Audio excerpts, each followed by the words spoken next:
Hello friends आउ नुआ video समस्त को स्वागत करुच्ची। तो फाइनाली आपण मानक जानुआरी मासरे जहाँ भी किसी बढ़िया रिक्रुटमेंट रही तार फुल डिटेल्स रे आमे यही भिडियो देखा आउ ये आपण मैंने जी भी 10th पास करेंगे 12th पास करेंगे कि +3 पास करेंगे समस्ते ये अप्लाई करेंगे।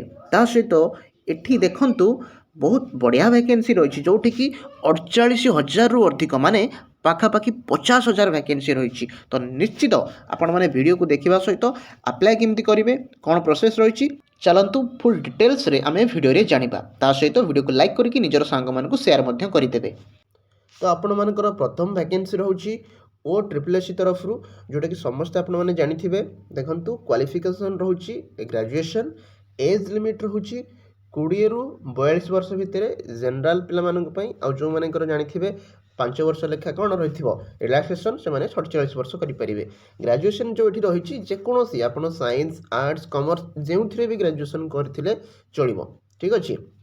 अप्लाई डेट आपंकर ऑलरेडी 7 तारीख रु आमर आरंभ हो जाइए जनवरी 7 रु एवं फेब्रुआरी 7 पर्यंत अप्लाई डेट रही। तो निश्चित आपण मैंने ऑफिशियल वेबसाइट जोटा रही OSSC.gov.in जो यहाँ आम ऑफिशियल वेबसाइट ये जाकि आपड़ एवं अप्लाई करनी पाखापाखि आपण पाखे मासे समय रही। देखो तापर टोटाल पोस्ट देखो 3250 पोस्ट एवं ए पोस्ट भितर RI अमीन सबकि अच्छी मुझे आपण कहूँ कौटा केतोटी पदवी अच्छी है। सिलेक्शन प्रोसेस देखंतु एथर बढ़िया आराम से गोटे एग्जाम हम रिटन एग्जाम जो थे आपण मैंने मार्क रखिए सेमती आपको पोस्ट मिल सहित मार्क रखला आपण पोस्ट प्रेफरेन्स क्या आगे देते मनकर जो RI आगे देते कि अमीन आगे देते कि ICDS जो मैंने सुपरवाइजर अप्लाई करेंगे से मैंने आगे क्या माने आप जोटा जोटा पोस्ट को आगे देवे से प्रेफरेन्स अनुसार मिल सहित आपंकर मार्क वाइज सिलेक्शन हम मेल फीमेल समस्ते अप्लाई करेंगे। किंतु जो ICDS सुपरवाइजर रही अंगनवाड़ी से केवल ओनली फीमेल मैंने अप्लाई करेंगे। सैलरी देखो आपने जानी OSSC बेसिक पे 35,400 रु नहीं कि 1,12,400 पर्यंत। तो 35,400 हूँ बेसिक पे माने जदि आपन को मिसी मासिक आप जानी DA HRA ये सब मिसिक आसला बेलू आपको इन हैंड स्टार्टिंग सैलरी आराम से तो मुझे 45,000 रु 50,000 आपको ये मिल जाव ठीक अच्छे। देन देखा यार देखो जो 3250 पोस्ट आसी देखो ता भितर RI अच्छी केतोटी देखो 165 पोस्ट ARI देखो बढ़िया अच्छी 422 पोस्ट ICDS सुपरवाइजर देखो 286 VAW विलेज एग्रीकल्चरल वर्कर अच्छी 520 पोस्ट तापर जे जूनियर असिस्टेंट अच्छी कौन 1237 पोस्ट अमीन अच्छी 378 पोस्ट SFS अच्छी 242 पोस्ट बुझीपारे। ता सहित ये जो जेकोसी भी जॉब अच्छी ये सब हूँ ग्रुप B आउ ग्रुप C पोस्ट देखो ता सहित आपको कंप्यूटर सर्टिफिकेट आपको मागिछि है आपंकर जो मानकर कंप्यूटर सर्टिफिकेट नाई तैयारी कर दिंतु जो मैंने कोर्स करना कोर्स करूँ अप्लाई करूँ। आज तुम सिलेबस देखा मैथमेटिक्स आसो जनरल स्टडीज आसो English Odia computer logical reasoning ये सब आसो आपणकर 100 मार्कर परीक्षा हम ता भर आपको 1.5 घंटा दिज्व बुझीपारे आउे एग्जाम है मार्क बेसीस आपंकर सिलेक्शन हम ठीक अच्छे बुझीपारे। OSSC रिक्रुटमेंट आसी बहुत बढ़िया रही।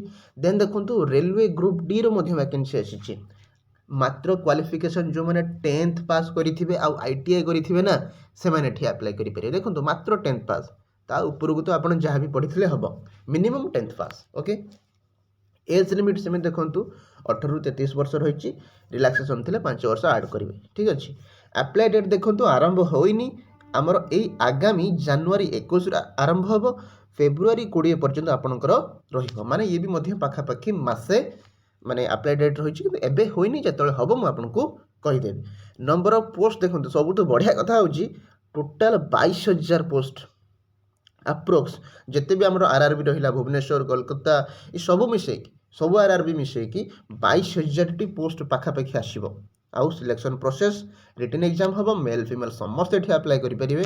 सैलरी स्टार्टिंग 18,000 बेसिक पे ता सहित टोटाल मिसीमासी गले आपर DA मिसेबे HRA ये सब मिसिले पाखापाखि 25-30,000 आपंकर इन हैंड सैलरी ये मिल 30,000 तो आराम से ये मिल ठीक अच्छे। आउ अप्लाई करने आप जी www.rrbapply.gov.in है।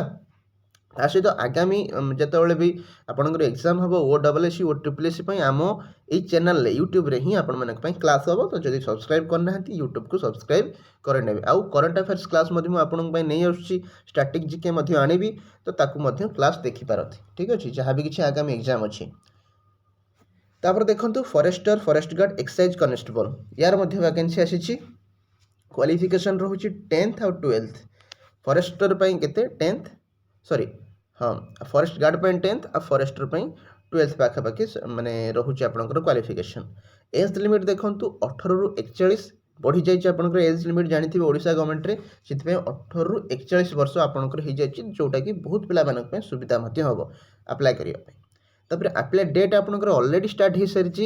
ଦେଖନ୍ତୁ ଡିସେମ୍ବର ମାନେ 30 ତାରିଖରୁ ଆରମ୍ଭ ହେଇଗଲାଣି ଏବଂ ଜାନୁଆରୀ 30 ପର୍ଯ୍ୟନ୍ତ ରହିବ, ମାନେ ପାଖାପାଖି ଆମ ଜାନୁଆରୀ ଶେଷ ସୁଦ୍ଧା ଆମର ଆପ୍ଲାଏ ସରିଯିବ। ତ ଆପ୍ଲାଏ ନିଶ୍ଚିତ ଆପଣମାନେ କରିଦେବେ। ଠିକ୍ ଅଛି, ଦେଖନ୍ତୁ ଟୋଟାଲ୍ ଯଦି ଆମେ ଦେଖିବା 1578ଟି ପୋଷ୍ଟ ରହିଛି ଫରେଷ୍ଟର, ଫରେଷ୍ଟ ଗାର୍ଡ଼, ଏକ୍ସାଇଜ୍ କନେଷ୍ଟବଲର। ଆଉ ୟାର ସିଲେକ୍ସନ୍ ପ୍ରୋସେସ୍ ଦେଖନ୍ତୁ, ପ୍ରଥମେ ଆପଣମାନଙ୍କର ରିଟିନ୍ ଏକ୍ଜାମ୍ ହେବ, ସେଥିରୁ ପିଲାଙ୍କୁ ଫିଜିକାଲ୍ ପାଇଁ ବଛା ହେବ ଏବଂ ତାପରେ ଡକୁମେଣ୍ଟ ଭେରିଫିକେସନ୍ ହେବ। ତାପରେ ଆପଣମାନଙ୍କର ସିଲେକ୍ଟେଡ୍ ଲିଷ୍ଟ, ଯେଉଁମାନେ ଅଧିକା ମାର୍କ ରଖିଥିବେ ଆଉ ଫିଜିକାଲ୍ରେ ପାସ୍ ହେଇଥିବେ, ଡକୁମେଣ୍ଟ ଭେରିଫିକେସନ୍ ହେଇକି ସିଲେକ୍ଟେଡ୍, ସେମାନଙ୍କୁ ଜବ୍ ତାପରେ ଚାକିରି ମିଳିବ। ତ ଫିଜିକାଲ୍ ଦେଖନ୍ତୁ, ମୁଁ ଆପଣମାନଙ୍କୁ କହିବି ଫିଜିକାଲ୍ରେ କ'ଣ କ'ଣ ହେବ ଟିକେ ପରେ ମୁଁ ଆପଣମାନଙ୍କୁ କହୁଛି। ତା ପୂର୍ବରୁ ସାଲାରୀ କହିଦେଉଛି, ସାଲାରୀ 31,000ରୁ 35,000 ବେସିକ୍ ପେ ଆପଣଙ୍କର ରହିବ। ତ ବହୁତ ବଢ଼ିଆ ସାଲାରୀ ରହିଛି। ୱେବସାଇଟ୍ ସେମିତି OSSCର OSSCର ୱେବସାଇଟ୍ ଆପଣ ଯାଇକି ଏଠି ଚେକ୍ କରିପାରିବେ। ଠିକ୍ ଅଛି, ଯଦି ଆମେ ଦେଖିବା ଫିଜିକାଲ୍ ଦେଖନ୍ତୁ, ଫିଜିକାଲ୍ ପାଇଁ ଯେଉଁମାନେ ମେଲ୍ ଅଛନ୍ତି ହାଇଟ୍ ସେମାନଙ୍କୁ ଦରକାର 168, ଯଦି ସେମାନେ UR SC BC SC କାଟାଗୋରୀରୁ ଆସୁଛନ୍ତି। ଆଉ ST ମେଲ୍ ମାନେ ପୁଅମାନେ ଯେଉଁମାନେ ST ହେଇଥିବେ 158 ସେଣ୍ଟିମିଟର ହେଇଥିଲେ ଆପଣମାନେ ଏଠି ଆପ୍ଲାଏ କରିପାରିବେ। ତା ସହିତ ଦେଖନ୍ତୁ ଝିଅ ପିଲାମାନଙ୍କ ପାଇଁ, ଫିମେଲ୍ମାନଙ୍କ ପାଇଁ UR SC BC SC ହେଇଥିଲେ 153 ସେଣ୍ଟିମିଟର, ST ହେଇଥିଲେ 150 ସେଣ୍ଟିମିଟର। ଆଉ ଚେଷ୍ଟ ପାଇଁ 81 ସେଣ୍ଟିମିଟର ହେଇଯିବ। ଓକେ, ପୁଅମାନଙ୍କ ପାଇଁ 81 ସେଣ୍ଟିମିଟର ହେଇଯିବ ଚେଷ୍ଟ। ଠିକ୍ ଅଛି, ଦେନ୍ ଦେଖନ୍ତୁ ଆପଣଙ୍କର math, English, Odia, GK, computer, general science ସବୁ ଆସିବ। ଟୋଟାଲ୍ 150 ମାର୍କ ହେଇଯିବ 2.5 ଘଣ୍ଟା। ଠିକ୍ ଅଛି, ବୁଝିପାରିଲେ।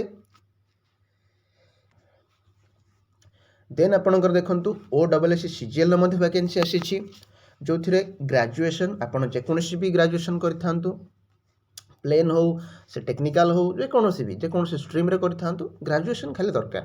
ଏଜ୍ ଲିମିଟ୍ 21ରୁ 38 ରହିଛି, ରିଲାକ୍ସେସନ୍ ହେଲେ 21ରୁ 43 ହେଇଯିବ। ଠିକ୍ ଅଛି, ଯେଉଁମାନଙ୍କର ରିଲାକ୍ସେସନ୍ ଅଛି। ତାପରେ ଆପ୍ଲାଏ ଡେଟ୍ ଅଲରେଡ଼ି ଷ୍ଟାର୍ଟ ହେଇଗଲାଣି, 19 ତାରିଖରୁ ଷ୍ଟାର୍ଟ ହେଇଯାଇଛି, 19 ଡିସେମ୍ବରରୁ 21 ଜାନୁଆରୀ ଯାଏଁ ଅଛି। ତ ଆପଣଙ୍କ ହାତରେ ଆଉ ଅଳ୍ପ ଦିନ ଅଛି, ତ ଜଲ୍ଦି ଜଲ୍ଦି ଏଠି ଆପଣମାନେ ଆପ୍ଲାଏ ଯଦି କରିବାକୁ ଚାହୁଁଥିବେ କରିଦେବେ, ନହେଲେ ଯେଉଁମାନେ କରିବା ପାଇଁ ଚାହୁଁଥିବେ ତାଙ୍କୁ ମଧ୍ୟ ଭିଡ଼ିଓକୁ ସେୟାର କରିପାରିବେ। ଠିକ୍ ଅଛି, ନମ୍ବର ଅଫ୍ ପୋଷ୍ଟ ଦେଖନ୍ତୁ 1576, ଗୋଟେ ବହୁତ ବଢ଼ିଆ ଭ୍ୟାକେନ୍ସି। ଏତେ ଦିନ ପରେ ଏତେ ବଡ଼ ଭ୍ୟାକେନ୍ସି ଆସିଛି, ତ ହାତ ଛଡ଼ା ବିଲକୁଲ ବି କରିବେ ନାହିଁ। 1576ଟି OSSC CGL ପାଇଁ ଭ୍ୟାକେନ୍ସି ଆସିସାରିଛି। ତ ସିଲେକ୍ସନ୍ ପ୍ରୋସେସ୍ ସବୁ ବର୍ଷ ଭଳି ଆପଣଙ୍କର ପ୍ରିଲିମ୍ସ ହେବ, ତାପରେ ମେନ୍ସ ହେବ, ୱିଥ୍ ଆପଣଙ୍କର କମ୍ପ୍ୟୁଟର ସାର୍ଟିଫିକେଟ୍ ମଧ୍ୟ ଦରକାର ହେଉଛି। ତାପରେ ମେଲ୍ ଫିମେଲ୍ ସମସ୍ତେ ଏଠି ଆପ୍ଲାଏ କରିପାରିବେ। ସାଲାରୀ ଆପଣମାନେ ଜାଣିଛନ୍ତି 35,400 ଆପଣଙ୍କର ବେସିକ୍ ପେ ରହିବ। ତ ଇନ୍ ହ୍ୟାଣ୍ଡ ଯେତେବେଳେ ଆସିବ 50,000 ପାଖାପାଖି ଆପଣଙ୍କର ସାଲାରୀ, ଫାର୍ଷ୍ଟ ସାଲାରୀ ଆପଣଙ୍କୁ ମିଳିଯିବ। ଆଉ ୱେବସାଇଟ୍ ହେଉଛି www.ossc.gov.in ହେଲା। ତାପରେ ଯାହା ବି ଆପଣଙ୍କର DI, reasoning, current affairs, computer, Odisha GK, ଏ ସବୁ କିଛି ଆପଣଙ୍କର ଆସିବ। ତା ଭିତରୁ ଦେଖନ୍ତୁ କରେଣ୍ଟ ଆଫେୟାର୍ସ, ଓଡ଼ିଶା ଜିକେ, ଇଏ ମଧ୍ୟ ଆମ ଚ୍ୟାନେଲରେ କ'ଣ ଆପଣମାନଙ୍କ ପାଇଁ କ୍ଲାସ୍ ମୁଁ ନେଇ ଆସିଛି। ତ ଆପଣମାନେ ଯଦି ଦେଖିନଥିବେ, OSSC ପାଇଁ ପ୍ରିପେୟାର ହେଉଥିବେ, ତାହେଲେ ଯାଇକି ଆମ ଚ୍ୟାନେଲରୁ ମଧ୍ୟ ଦେଖିପାରିବେ କ୍ଲାସ୍ ଗୁଡ଼ିକ ହେଲା। ନେକ୍ସଟ ଯିବା ଆମେ ଅଫିସ୍ GDS ଭର୍ତ୍ତି, ଯେଉଁଟାକି ଦେଖନ୍ତୁ ନମ୍ବର ଅଫ୍ ପୋଷ୍ଟ ରହିଛି ପାଖାପାଖି 20,000 ପ୍ଲସ୍ ହେଲା। ଦେଖନ୍ତୁ ଏଠି ଯେଉଁ ଗୋଟେ ୱେବସାଇଟ୍ରେ ଆସିଥିଲା ଆଡ଼ଭର୍ଟାଇଜମେଣ୍ଟ, ସେ ଲେଖୁଥିଲା 30,000 ପ୍ଲସ୍ ଭ୍ୟାକେନ୍ସି ଆସିବ, କିନ୍ତୁ 30,000 ସେମିତି କିଛି ସିକ୍ୟୁରିଟି ନାହିଁ। ତ ସେଥିପାଇଁ ମୁଁ ଆପଣମାନଙ୍କୁ 20,000 ପ୍ଲସ୍ କହୁଛି ହେଲା, ନହେଲେ ସେମାନେ ତ 30,000 ପ୍ଲସ୍ ବି ଭ୍ୟାକେନ୍ସି କହୁଛନ୍ତି। ତ ଆପଣମାନେ ଜାଣିଥିବେ ପୋଷ୍ଟ ଅଫିସରେ ଯେଉଁମାନେ ରିକ୍ରୁଟମେଣ୍ଟ ନିଅନ୍ତି ବା ଜବ୍ ପାଆନ୍ତି, ସେମାନଙ୍କୁ ଏଠି ଏକ୍ଜାମ୍ ହେଇନଥାଏ, କିଛି ବି ଏକ୍ଜାମ୍ ହେଇନଥାଏ। ସାଲାରୀ ଆପଣଙ୍କୁ ବହୁତ ବଢ଼ିଆ ମଧ୍ୟ ମିଳିଥାଏ, କିନ୍ତୁ ପରସେଣ୍ଟେଜ୍ ଯେଉଁମାନେ 10th ଅନୁସାରେ ଯେତେ ମାର୍କ ରଖିଥାନ୍ତି ସେମାନଙ୍କୁ ମିଳିଥାଏ। ତ ଆପଣମାନେ ସେଥିପାଇଁ କ୍ୱାଲିଫିକେସନ୍ 10th ଅଛି, ଏଜ୍ ଲିମିଟ୍ 18ରୁ 40 ଅଛି, ଆଉ এটা এपर्यंत ଆପ୍ଲାଏ ଷ୍ଟାର୍ଟ ହେଇନି 15 ଜାନୁଆରୀ ପରେ ଆପ୍ଲିକେସନ୍ ଷ୍ଟାର୍ଟ ହେବ ତ ଆପଣମାନଙ୍କୁ ସେତେବେଳେ ମୁଁ କହିଦେବି ହେଲା। ତାପରେ ଦେଖନ୍ତୁ ଯେଉଁମାନେ 60 70 80 90% କେଉଁଟା ପାଇବେ ଦେଖନ୍ତୁ ଯେଉଁମାନେ ମେନଲି 10th ରେ 90% ପାଇଥାନ୍ତି ସେଇ ଅଧିକାଂଶ ପିଲା ସେଇମାନେ ହିଁ ଆପ୍ଲାଏ କରିଥାନ୍ତି ଏବଂ ସେମାନଙ୍କର ଜବ୍ ହେଇଯାଏ। ଯେଉଁମାନେ 80% ନା ସେମାନଙ୍କର ଟିକେ କମ୍ ଚାନ୍ସ ରହିଛି ଯେ ଏଠି ଆମର ଚାକିରି ହେଇପାରିବ କି ନାହିଁ, ହେଲେ କିଛି କିଛି ଜାଗାରେ ଯେମିତି ରିମୋଟ୍ ଏରିଆ ଅଛି ବା ଯେଉଁ ଟିକେ ପଛୁଆ ଜିଲ୍ଲା ଅଛି ସେଠି 80% ହେଲେ ଆପଣଙ୍କର ଆପ୍ଲାଏ କରିପାରିବେ, ଜବ୍ ମଧ୍ୟ ହେଇଯିବ। 70%ରେ ବହୁତ କମ୍ ଚାନ୍ସ ରହୁଛି, 60% ତ ବିଲକୁଲ ଚାନ୍ସ ହିଁ ନାହିଁ ଏଠି ଆପଣ ଚାକିରି ପାଇବେ ହେଲା। ତ 80% 90% ଆପଣଙ୍କର ଅଧିକା ଚାନ୍ସ ରହିବ, 70 ଟିକେ କମ୍ ଚାନ୍ସ ରହିବ, 60 ହେଲେ ବିଲକୁଲ ବି ହେବ ନାହିଁ। ଆଉ ଜିଲ୍ଲା ଉପରେ ମଧ୍ୟ ଡିପେଣ୍ଡ କରେ ହେଲା। ତାପରେ ଡକୁମେଣ୍ଟସ୍ ଦେଖନ୍ତୁ 10th ସାର୍ଟିଫିକେଟ୍ ଦରକାର ହେବ, ଆପଣଙ୍କର ଆଧାର କାର୍ଡ଼ ଦରକାର ହେବ, ଫଟୋ ସିଗ୍ନେଚର ସବୁ ଦରକାର ହେବ। ଯେତେବେଳେ ଆପଣ ଅନଲାଇନ୍ ଆପ୍ଲିକେସନ୍ କରିବେ ଏସବୁ କିଛି ଦରକାର ହେବ। ତା ସହିତ ଯେଉଁ ଆମର ରହିଛି ପୋଷ୍ଟ ଗୁଡ଼ିକ BPM ABPM, BPMର ବେସିକ୍ ପେ ରହିଯିବ 12,000ରୁ 29,000, ABPMର ରହିଯିବ 10,000ରୁ 24,000। ମାନେ BPMର 12,000 ତା ସହିତ ଯାହା ବି ଆପଣଙ୍କର DA ଆଲାଉନ୍ସ ଏସବୁ ମିଶିକି ପାଖାପାଖି 20,000 ପାଖାପାଖି ଆପଣଙ୍କୁ ଇନହ୍ୟାଣ୍ଡ ପ୍ରଥମ ସାଲାରୀ ମିଳିଯିବ। ABPMରେ 17-18,000 ଆପଣଙ୍କର ଏଠି ଇନହ୍ୟାଣ୍ଡ ପ୍ରଥମ ସାଲାରୀ ମିଳିଯିବ। ବହୁତ ବଢ଼ିଆ ଭ୍ୟାକେନ୍ସି ରହିଛି। ତା ସହିତ ଆପଣଙ୍କୁ କମ୍ପ୍ୟୁଟର ଶିଖିଥିବା ଦରକାର। ଏଠି କମ୍ପ୍ୟୁଟର ସାର୍ଟିଫିକେଟ୍ ଦରକାର ନାହିଁ, ଓନ୍ଲି କମ୍ପ୍ୟୁଟର ଶିଖିଥିବା ଦରକାର। ତା ସହିତ ସାଇକ୍ଲିଂ ବା ମୋଟର ସାଇକେଲ, କାହିଁକିନା ଆପଣ ଯେଉଁଟା ବାହାରେ ଆପଣ ଚିଠି ବାଣ୍ଟିବେ ବା କିଛି କିଛି ଅଫିସିଆଲ କାମ କରିବେ ତ ସାଇକ୍ଲିଂ ଶିଖିଥିବା ଦରକାର। ଆଇଦର ଆପଣ ସ୍କୁଟି ବାଇକ୍ ଯାହା ବି ଶିଖିଥିଲେ ଚଳିବ ହେଲା। ତ ସେଗୁଡ଼ା କିଛି ଦରକାର। ତା ସହିତ ଆଉ ଗୋଟେ ମେନ୍ ଜିନିଷ ଦରକାର ହେଉଛି ସେମାନେ ମାଗୁଛନ୍ତି ଲାଇଭଲିହୁଡ଼। ଲାଇଭଲିହୁଡ଼ ମାନେ କ'ଣ ନା ଆପଣଙ୍କୁ ଯେତିକି ସାଲାରୀ ଦିଆହେଉଛି ସେ ସାଲାରୀ ଭିତରେ ଆପଣ ଘର ଚଳାଇ ପାରୁଛନ୍ତି କି ନାହିଁ ସେଟା ମଧ୍ୟ ଆପଣ ନିଜେ ଗୋଟେ ଲେଖିକି ସେମାନଙ୍କୁ କ'ଣ ଦେବେ, ମାନେ ସପୋର୍ଟ ଦେବେ ଯେ ୟା ପରେ ଆପଣ କେବେ ଆଉ କହିବେନି ଯେ ଏତିକି ସାଲାରୀ ମୋର ହେଉନି ବୋଲି। ତ ଆପଣଙ୍କୁ ମନେକର ଯେଉଁ ଯାହା ବି ରାସନ ହେଲା, ଯାହା ବି ଘର ଦ୍ୱାରା ଆପଣ ଚଳାଉଛନ୍ତି ସେଇ ସାଲାରୀ ଆପଣଙ୍କୁ ଠିକ୍ ହେଉଛି ତା ମଧ୍ୟ ଗୋଟେ ଲେଖିକି ଦିଆଯାଏ ହେଲା, ଯାହାକି ତା ପଛରେ ଆପଣମାନେ ଆଉ କମ୍ପ୍ଲେନ୍ କରିପାରିବେ ନାହିଁ। ତ ଏଇଟା କିଛି ରହିଥିଲା ଏତିକି ଡିଟେଲ୍ସ। ତ ଏଇଟା ଥିଲା ଟପ୍ 5 ଭ୍ୟାକେନ୍ସି। ଦେଖନ୍ତୁ ବହୁତ ବଢ଼ିଆ ବଢ଼ିଆ ଭ୍ୟାକେନ୍ସି ରହିଛି। ତ ନେକ୍ସଟ ଆପଣଙ୍କର କ୍ଲାସ୍ ଷ୍ଟାର୍ଟ ହେଇଯିବ। ଯେଉଁମାନେ କ୍ଲାସ୍ କରିବା ପାଇଁ ଚାହୁଁଛନ୍ତି ତ ଆପଣମାନେ ନିଶ୍ଚିତ ସବସ୍କ୍ରାଇବ୍ କରିନେଇଥିବେ ଆମ ଚ୍ୟାନେଲକୁ। ଏମିତି ମଧ୍ୟ ଭ୍ୟାକେନ୍ସି ନୂଆ ନୂଆ ମୁଁ ନେଇ ଆସିବି। ତ ଆଜି ପାଇଁ ଏତିକି ରହୁଛି। Thank you.